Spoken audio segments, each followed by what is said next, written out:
just like heaven. Wifey, you mean the world to me.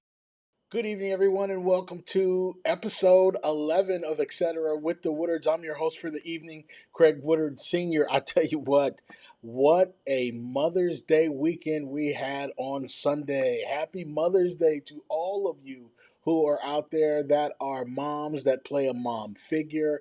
Happy Mother's Day. What a special day. On the show, on the podcast right here, I want to give a special shout out to my mother, Sylvia Woodard. Happy Mother's Day to you, Mom. I don't say it enough. I love you very much. I thank you for everything that you have done for me throughout my life and taking care of Craig Jr. for us, being there, our support system. We couldn't do it without you, and we love you very much. Also, to my wife, Chrissy, I tell you what, happy Mother's Day to you. You've been the perfect mother to Craig Jr. I'm blessed to have you in my life. He's blessed to have you as a mom. And Dante and Jordan, I know, are thankful that you are their stepmother. You do a great job, and I don't know what I would do without you. So thank you both. These two women are incredible. And happy Mother's Day to all the rest of these wonderful ladies out there that play such a pivotal role in society, raising these kids. You know, it's 2025. It's very tough to raise children right now, and there's so many moms out there that are very close to our family that do a fantastic job. So many, too many to actually mention right now, but everyone, you know who you are. Happy Mother's Day to you. Okay, moving on. We're going to get the show started, and I'm going to start with a story out of Rochester, New York. This is kind of interesting. Huh. Well, you know, it's as I stated, it's 2025, and unfortunately, uh, racism is still alive here in America.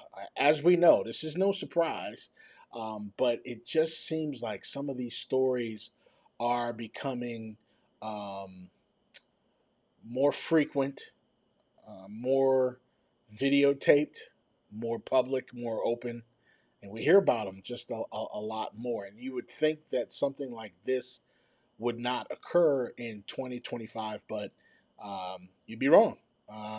Rochester, New York, at a playground, there was a lady that actually called a 5 year old, a black 5 year old boy, the N word. Um, I guess this little boy was going through her diaper bag that she had, and I mean he's 5, and she continued to call him this racial slur. There was a gentleman named Omar that took out his phone and started recording and started talking to this lady to try to get clarity on what she actually said, and she's admitting it um, on camera. I want to read a little clip to you here that I got. It says on Monday, May 5th, the Rochester Police Department said in a news release that they completed their investigation into a disturbing video posted on social media. This thing went viral. It took off. That's how I heard about it. In the video, which was filmed April 28th, a white woman later identified as Shiloh Hendricks. Remember that name, Shiloh Hendricks. Seemingly called a 5 year old boy the N word at a playground, according to NBC News. After the clip began to spread on social media, the city of Rochester announced that police were actively looking into the matter. In their news release, police said that their findings from the investigation have been shared with the Rochester City Attorney's Office for review and consideration for charging decision. RPD takes all reports and allegations seriously and must thoroughly gather information to ensure due process. They added, "We have recognized the behavior captured in the video, and the video has raised many concerns, and they appreciate the community's patience during the investigation moving forward." Man, I'll tell you what. Here's the shocking part behind this. Shiloh Hendricks opened up a GoFundMe after she saw the video surface on social media. The video went viral, and she opened up a GoFundMe in order to have the funds to protect herself if there were any criminal charges, um, which she didn't do anything criminally, but this is hate speech, so you don't know what could happen and what she could get charged with. But she opened up a GoFundMe to have funds for attorneys, and in case she has to move. And surprisingly, she has raised over $700,000. I'm speechless. That tells me that there are people out there that agree with her. That's the only way that you would support a publicly known racist. An attack on a 5-year-old boy, and she repeatedly called him the N-word, and she raises over $700,000 on GoFundMe. In a short period of time, there are supporters out there that feel the same way she does. That's the only way that that happens. Um, it's very unfortunate that this is the world that we live in. Um, and when we have a uh, leader of the free world that um, is attached to um, discrimination, um, you know, people that support him and follow him are going to come out and be public with it. And we're going to continue to see situations like this. Luckily, no one was hurt in this situation, but it is nasty. And I just feel bad for this 5-year-old boy. And of course, his name is obviously hidden because he's a juvenile. Um, but God help us all. Um, Hopefully, things are done the right way. I mean, it has hit social media. There is freedom of speech. You balance freedom of speech with hate crimes and hate language. Um, Clearly, this is not something that her employer wants to be associated with. You know, um, we'll see what happens. We'll see how it's handled. We'll see how it is handled through the court system. Um, Obviously, public opinion is one thing, but we will keep you posted on what happens with this particular story. 700,000, um, unbelievable. All right, moving on. Newsflash: we do have a new pope. Yes, we do. We do have a new pope. There was white smoke that was seen last week, and this pope was is from Chicago. He is the first American pope in history. How wonderful is this? This is fantastic. Pope Robert Prenost from Chicago has been named the successor of Pope Francis. He will be known as Saint Leo the 14th. He has a lot of similar views as Saint Francis did, um, Pope Francis did. It's going to be very interesting. He is a registered Republican, but he um, is a wonderful guy that is going to bring unity um, back to America. I really feel that because he's an American and connected. And so they said all of his life he's always wanted to be a pope. He's got a couple brothers. They've interviewed them, and they said nothing but great things. And come to find out, he has a Haitian background. His maternal grandparents were Haitian, Creole. And so he is uh, partly African American as well. And this is a beautiful thing too because that is also a part of history. So wonderful that we have an American as our next pope, um, Pope Saint Leo the 14th. God bless you. Wonderful, wonderful, wonderful. Okay, moving on. The P Diddy trial was one thing that kicked off last week. They were early in the stages, and what they were doing is jury selection. And I tell you what, this has to be a tough trial to pick a jury, an impartial jury on. Who has not heard of Sean Puffy Combs? Who has not heard of Diddy? I'm sure there's some people out there that haven't.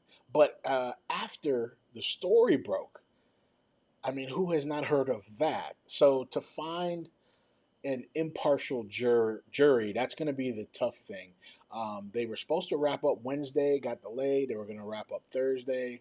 Um, they then were going to try to wrap up on Friday, but they postponed everything until Monday, today. So everything resumed today, and we'll see how this thing kicks off. Who's gonna testify? What's going to happen?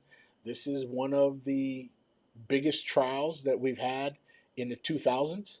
So it's going to be very interesting to see how this one all goes down. We'll keep you posted on this one as well as we get a little closer. But this is going to take probably a couple months to complete. But the P. Diddy trial is underway. All right. Moving on, I wanted to touch base with a story out of Erie, Pennsylvania. Now, you all know that I live down here in Tampa, Tampa, Florida. Been down here since 2011. I grew up in Erie, Pennsylvania, right on the lake right there. So if you don't know where Erie is, I can explain. Erie is about an hour and a half north of Pittsburgh. It is about an hour and 15 minutes west of Buffalo and about an hour and 20 minutes west or east of Cleveland. So we're right on the lake, right there. Furthest north that you can go in Pennsylvania, that is Erie, Pennsylvania. That is where I grew up. And to kind of touch base on what this story is about, we had trouble back in the day growing up. It was different then. But when you talk about the Erie Police Department, um, we had some issues back in the day. There's a lot of issues in a lot of other bigger cities, but it has gotten worse in Erie, PA, as time has gone on. I know a number of police officers in the Erie Police Department, in the Mill Creek Police Department as well. Um, I have family members that are Pennsylvania State Troopers. Um, so, with me being a former sports anchor at WICU 12, which is now Erie News Now, I was pretty well connected with people up there. But um, there's these two police officers that pulled over, um, not even pulled over, they stopped these teenagers after they were jaywalking. Um, One of them started taking video. You know, the the police back up their police officers and their story as far as what has occurred. I'm going to try to pull this up because they posted something on Facebook as well, kind of backing up their story. Let's see if I can find it. But yeah, it's a shame what has happened. And what happened is these teenagers refused to give their names. Let's see here, to the police officers. PAJ walking. And so these guys were handcuffed. It's on video. The police are saying that they were in the right to do so.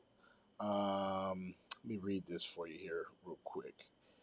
Let's see. This was a response here. It says City of Erie officials met on Thursday afternoon to discuss the context of the incident that unfolded on East 10th Street and East Avenue on the late afternoon of May 7th, which involved three males that was partially captured by Facebook video. So this video went viral as well. And so I feel that they had the duty to go on and try to defend themselves as well. And the thing about, I want to point this out, the thing about some of the videos that we do see, um, some of them you don't see what led up to it. You don't see what happened prior to, and then you don't see what happened afterwards. So there's always a little bit more context to what's going on, and people react to what they initially see. And it's always nice to kind of just take a pause. Now, of course, you don't ever want to see these black teenagers in handcuffs if they were just jaywalking. You don't want to see that. That's harassment. But what was the full story? So you got to hear from their side as well. Let me see, where was I here? In the interest of full transparency, the City of Erie Police Department is releasing this information to the public in order to foster a better understanding of the incident that occurred. Okay, let me keep reading. The Erie Police Department's primary focus and responsibility is to protect the city's residents and visitors from crime. Over the past week, incidents involving firearms have occurred within the city of Erie. As a result, officers have been on heightened alert and are actively patrolling neighborhoods. These recent incidents included the following. Wednesday, April 30th, officers were dispatched to Roger Young Park for a report of an unknown male chasing people with a gun. The suspect remains at large. That had nothing to do with these kids. Thursday, May 1st, shot spotter alerted that shots had been fired at East 8th and Parade Street. When officers arrived, a witness informed them that the unknown male suspect had fled the area. The suspect remains at large. That had nothing to do with these kids. Monday, May 5th, shot spotter alerted that shots had been fired in the 500 block of East 5th Street. Officers found that an unoccupied house had been struck multiple times by gunfire. Video shows three black males walking down the street when one pulled out a gun and started firing into the house. The suspects remain at large. That also had nothing to do with these three teenagers. Tuesday, May 6th, shot spotter alerted that 17 shots had been fired on West 10th and Raspberry. Officers found upon arriving on the scene that a 19-year-old male had been shot.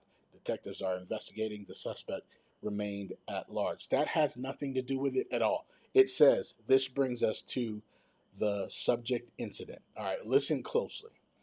Wednesday, May 7th, at approximately 5:30, Erie police officers were patrolling in the 900 block of East Avenue. In a marked police car, as they approached the intersection of East 9th Street and East Avenue, they witnessed a male who was, upon seeing the police cruiser, crouched down and hid behind a parked car, while two other males stood close by. The officers traveled down the street to further observe the individuals from a nearby parking lot. Officers watched as the males walked over to the convenience store. The three males stood outside the convenience store for approximately 10 minutes without entering the store. They paced back and forth 4 times and glanced over at the officers multiple times. One of the individuals was wearing a hoodie that had a large bulge in the front pocket, which he kept touching and checking. The males then illegally crossed the roadway again against moving traffic on East 10th Street, causing an oncoming car to stop. Let me just pause right there. So they're building a case of what they see. They're observing something, but these kids still did nothing wrong until they jaywalked. Now, because the officers had some type of suspicion that something could go wrong, that is the reason why they approached these kids. Now, we used to jaywalk all the time. I jaywalk when I go across the street to get my mail. My mailbox is across the street. I don't have to go down to the corner to cross. You know, jaywalking, jaywalking. Let me continue. In response to the actions of the males, the officers stopped them. This was a lawful stop and detention, requiring the individuals by law to provide their names and ID. The officers explained to the males that if they failed to comply, they would be handcuffed and transported to the Erie Police Department to determine their identification. This is protocol for persons refusing to identify themselves. During the stop, a bystander interjected and incorrectly advised them um, that they did not need to provide their names. The refusal of the males to identify themselves impeded the investigation, causing them to be handcuffed and detained longer. At this point in the incident, the Facebook video cuts out, but body worn camera footage captured the entire encounter. As soon as the individuals provided their names and IDs, the officers verified their identification and released them on scene. All right. So it's the law when you're stopped based off of what the Erie Police Department is saying that you must provide your identification and your name. Um, they were legally stopped because they illegally crossed the street. Okay, I get that. In the same thread that I read from the Erie Police Department, they mentioned, I believe, 4 other non related incidents that occurred that had nothing to do with these kids.